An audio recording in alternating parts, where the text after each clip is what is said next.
Je m'appelle Bernard Schmitt, j'habite à Vittel et je suis le porte-parole du collectif Eau 88. Et moi, je suis Renelise Rottiot, activiste de l'eau et blogueuse sur l'eau qui mord. Nous adressons depuis la France un grand salut fraternel et solidaire à tous les membres de Pueblos Unidos, réunis à la Casa de los Pueblos. Félicitations à toutes et tous pour votre formidable lutte.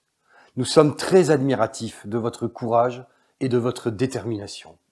Vous combattez Danone, nous combattons Nestlé. Voici un résumé de l'histoire de notre lutte ici à Vittel, en France.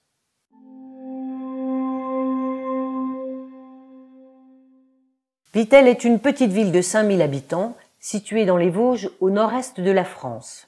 Au XIXe siècle, une famille d'industriels a créé la station thermale et une usine d'embouteillage d'eau dont la production n'a cessé de croître. Nestlé est arrivé à Vittel il y a 50 ans, à l'occasion de la transformation de l'embouteillage verre en embouteillage plastique et a progressivement fait main basse sur le territoire.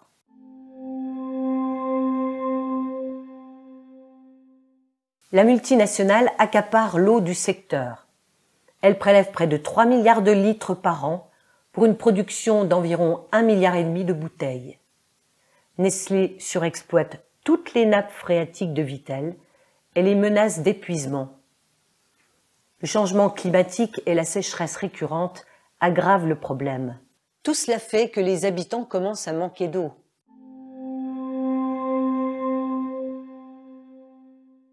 Au fil des ans, Nestlé a acheté 80% des terres agricoles du secteur pour y développer des pratiques conformes à sa stratégie de protection des nappes souterraines.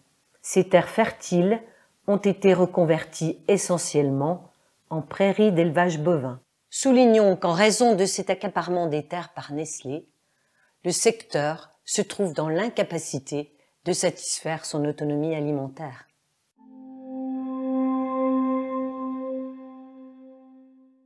La multinationale s'affiche en protecteur de l'eau, de la biodiversité, du climat.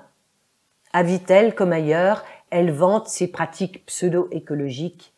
Elle fait la promotion de ses bouteilles en plastique recyclé. Ce qu'elle ne montre pas, ce sont les assecs de cours d'eau dès le début du printemps. Ce qu'elle cache depuis 50 ans, ce sont les décharges sauvages de plastique industriel situées sur ses propriétés. Des décharges monstrueuses, révélées par des lanceurs d'alerte que Nestlé essaye de criminaliser en portant plainte contre eux pour effraction de propriété en bande organisée avec dégradation.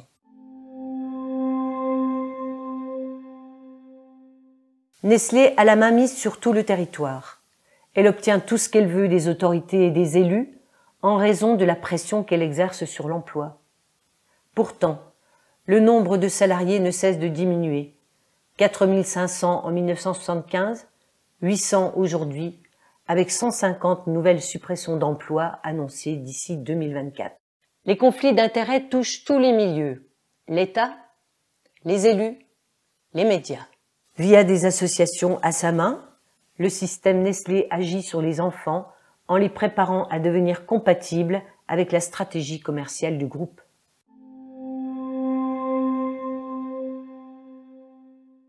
La population locale, soumise au chantage à l'emploi, a beaucoup de mal à se mobiliser. Le collectif Eau, en lutte depuis 2016, a obtenu une première victoire en 2019 avec l'abandon d'un projet de pipeline pour acheminer l'eau depuis des communes voisines et permettre ainsi à Nestlé de continuer ses pompages.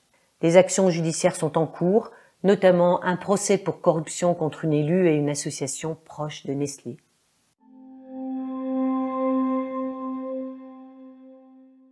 Notre collectif a noué des alliances avec les défenseurs de l'eau de Suisse, du Brésil, du Canada, des États-Unis, d'Allemagne. En Allemagne, la médiatisation des pratiques de Nestlé a conduit à une baisse de 40% des ventes des bouteilles de la marque Vittel. La plus grosse chaîne de supermarchés allemands a retiré les bouteilles de Vittel de ses ventes depuis le 1er novembre 2021.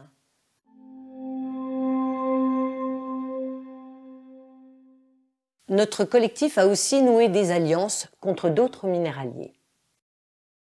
En France, nos alertes communes avec les activistes de Volvic ont déclenché une enquête parlementaire sur la mainmise de Nestlé et Danone sur les eaux de Vittel et Volvic.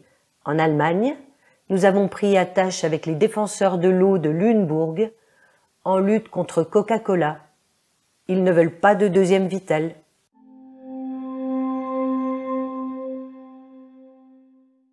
Les amis, Nestlé, Danone, Coca-Cola s'accaparent l'eau partout dans le monde, avec des méthodes coloniales, au mépris des peuples et de la vie. Ils empoisonnent la terre-mère avec leur plastique. Unissons nos forces et dégageons-les. Nous sommes attentifs à votre lutte au Mexique.